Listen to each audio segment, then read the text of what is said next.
చదువు భారమవుతుంది. ఉన్నత విద్య కోసం పోటీ పడుతున్నారు. శక్తికి మించి విపరీతంగా ఖర్చు చేస్తున్నారు. సంపాదనంతా చదువులకే, సంపాదనంతా వచ్చే ఆదాయంలో అధిక భాగం పిల్లల విద్యకే వెళ్తోంది. ఒకవైపు మోత మోగుతున్న ఫీజులు కుటుంబాలపై భారం మోపుతుంటే, మరోవైపు ప్రసిద్ధ దేశాలతో పోలిస్తే భారతదేశంలోనే కుటుంబాల వ్యక్తిగత విద్యా వ్యయం అత్యధికంగా ఉంది. కానీ ఈ భారీ పెట్టుబడికి తగినట్లుగా ఉద్యోగ అవకాశాలు లభించడం లేదు. ఫలితంగా నిరుద్యోగ సమస్య కేంద్ర రాష్ట్ర ప్రభుత్వాలకు పెనుభారంగా మారుతోంది. విద్యపై ఖర్చు, కుటుంబాలపై పడుతున్న భారాలపై నివేదికలు ఏమంటున్నాయి? పరిస్థితులు మారాలంటే ప్రభుత్వాలు ఏం చేయాలి? విద్య ఓ వేదనగా మారుతున్న ఆ లెక్కల వెనక నిజాలను ఇప్పుడు చూద్దాం.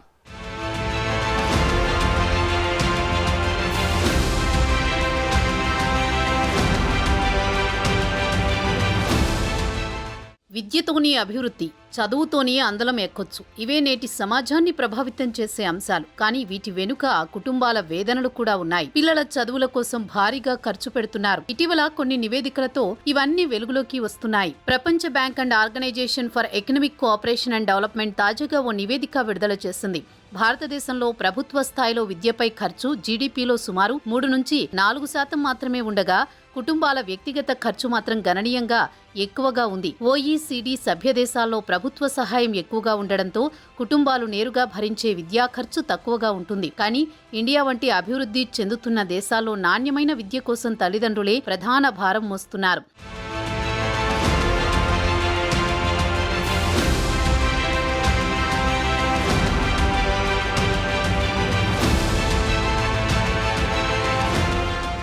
ఎడ్యుకేషన్ అనేది చాలా ఇంపార్టెంట్. కుటుంబాల ఆర్థిక స్థిరత్వాన్ని మార్చే శక్తి విద్యకే ఉంది. మధ్యతరగతి నుంచి ఉన్నత కుటుంబాల్లో పిల్లల విద్య కోసం వార్షిక ఆదాయంలో 50-80% వరకు వెచ్చించే పరిస్థితి ఉంది. ఇందులో పాఠశాలలు, కళాశాలలు ఫీజులు మాత్రమే కాకుండా కోచింగ్ సెంటర్లు, హాస్టల్, పుస్తకాలు, రవాణాతో పాటు అదనపు కోర్సుల ఖర్చులు కూడా ఉన్నాయి. ఈ ఖర్చులన్నీ ప్రైవేటు విద్యా వ్యవస్థను ఎంచుకున్న వారిపై లేదా పోటీ పరీక్షల కోసం అధికంగా పెట్టుబడి పెడుతున్నట్టుగా తేలింది.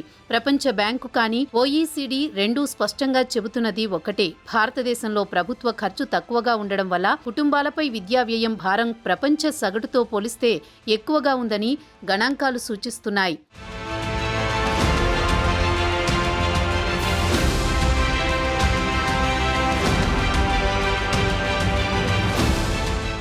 మన దేశంలో విద్యా ఖర్చులు కొద్ది సంవత్సరాలుగా గణనీయంగా పెరిగి మధ్య, బడుగు, బలహీన వర్గాల కుటుంబాలపై తీవ్రమైన ఆర్థిక భారంగా మారాయి. మన దేశ జీడీపీలో కేవలం 3% మాత్రమే విద్యకు కేటాయిస్తుండగా, అభివృద్ధి చెందిన దేశాలు 5-6% వరకు వెచ్చిస్తున్నాయి.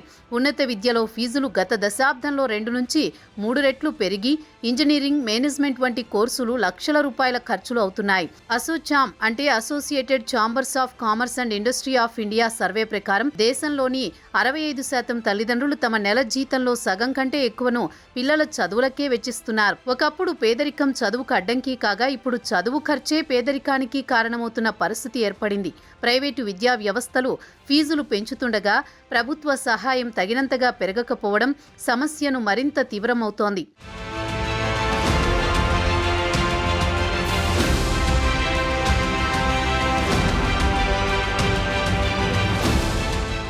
సింగపూర్, దుబాయ్, లండన్, న్యూయార్క్తో పోలిస్తే ఢిల్లీ, ముంబై, హైదరాబాద్ వంటి నగరాల్లోని పేరెంట్స్ తమ సంపాదనలో భారీగా పిల్లల చదువుల కోసం ఖర్చు చేస్తున్నట్లు వెల్లడైంది. అంత మాత్రాన క్వాలిటీ ఎడ్యుకేషన్ అని నిర్ణయించలేం. ఇంటర్నేషనల్, కార్పొరేట్ స్కూళ్లు కూడా అంతంత మాత్రంగానే విద్యను అందిస్తున్నాయి. పైగా 10 ఏళ్లలో 150-200% ఫీజులు పెరిగాయి.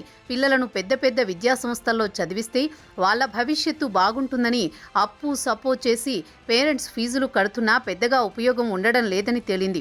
దేశ రాజధాని ఢిల్లీలో ఎడ్యుకేషన్ ఫీజులు అక్కడి ప్రజల ఆదాయం కంటే కూడా ఎక్కువగా ఉండడం ఆందోళన కలిగిస్తోంది. అక్కడి ప్రజల ఆదాయం ఏడాదికి 12-15 లక్షలు కాగా, స్కూల్ ఫీజులు మాత్రం ఏడాదికి 20 లక్షల వరకు ఖర్చు చేస్తున్నారు. అంటే ఆదాయానికి మించి విద్యపై ఖర్చు పెట్టి అని పెట్టుబడి పెడుతున్నారు. ఇక శుభకార్యాలు, హెల్త్ ఇష్యూ ఉన్న కుటుంబాలు ఇతరుల వద్ద చేయి చాచే పరిస్థితి కూడా లేకపోలేదు.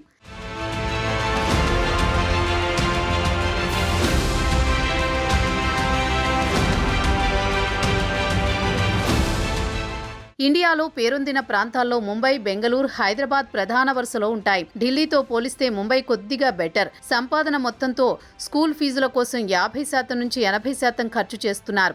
బెంగళూరు, హైదరాబాద్ వంటి ప్రముఖ సిటీలోనూ దాదాపు ఇదే పరిస్థితి ఉంది.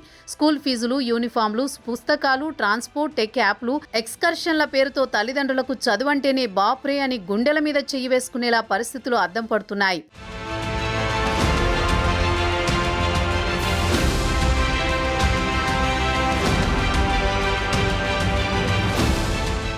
ఇతర దేశాలతో పోలిస్తే చిన్న స్కూల్ నుంచి ఎలైట్ ప్రైవేట్ స్కూళ్లలో చెల్లించే ఫీజులు చాలా ఎక్కువనే చెప్పాలి. అంత మాత్రాన నాణ్యమైన చదువులు చదువుతున్నామంటే భ్రమే. మన స్కూళ్లలోని ఫీజులు అమెరికాలోని కొన్ని విశ్వవిద్యాలయాలు, యూరప్లోని బోర్డింగ్ స్కూళ్లు, సింగపూర్, దుబాయ్, లండన్, న్యూయార్క్లోని స్కూళ్లలో ఫీజులు సమానంగా ఉండడం గమనార్హం. ఇక్కడే మరో విషయం కూడా మనం గమనించాలి. కొన్ని దేశాల్లో ఫీజులకు తగినట్లు గ్లోబల్ స్టాండర్డ్స్ ఎడ్యుకేషన్ అందిస్తారు. ఆయా నగరాల్లో పేరెంట్స్ ఆదాయం భారతీయ కుటుంబాల కంటే 3 నుంచి 5 రెట్లు ఎక్కువగా ఉండడం వారికి ప్లస్ అనే చెప్పాలి.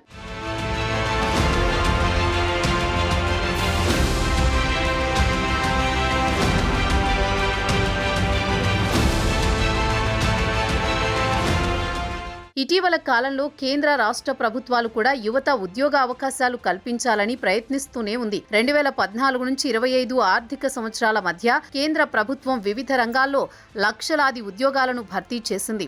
రైల్వే, రక్షణ, పోస్టల్, కేంద్ర పోలీసు దళాలు, పబ్లిక్ సెక్టార్ యూనిట్లు మరియు మంత్రిత్వ శాఖల ఖాళీలను భర్తీ చేయడానికి రోజ్గార్ మేళాలు వంటి కార్యక్రమాలు నిర్వహించబడ్డాయి. తెలుగు రాష్ట్రాల్లో కూడా ఈ కాలంలో కొంచెం గణనీయమైన నియామకాలు జరిగాయి.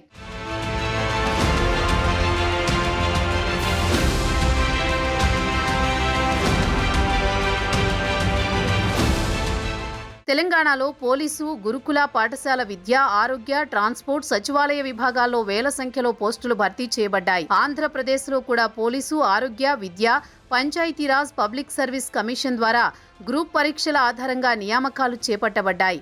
అయితే యువత ఉపాధి అవకాశాలు మరింతగా పెరగాలంటే ప్రభుత్వాలు 3 ప్రధాన దిశల్లో కృషి చేయాలి. పరిశ్రమల విస్తరణ ద్వారా ప్రైవేటు రంగంలో పెద్ద ఎత్తున ఉద్యోగాలు సృష్టించడం, పరిశ్రమ అవసరాలకు సరిపోయే నైపుణ్య అభివృద్ధి, శిక్షణ ఇవ్వడం, ప్రభుత్వ ఖాళీలను సమయానికి పారదర్శకంగా భర్తీ చేయడం. ఈ చర్యలు సమన్వయంగా అమలైతే ఉపాధి అవకాశాలు గణనీయంగా పెరిగి యువత ఆర్థిక భద్రతతో పాటు దేశ ఆర్థిక వృద్ధికి కూడా తోడ్పడగలరు.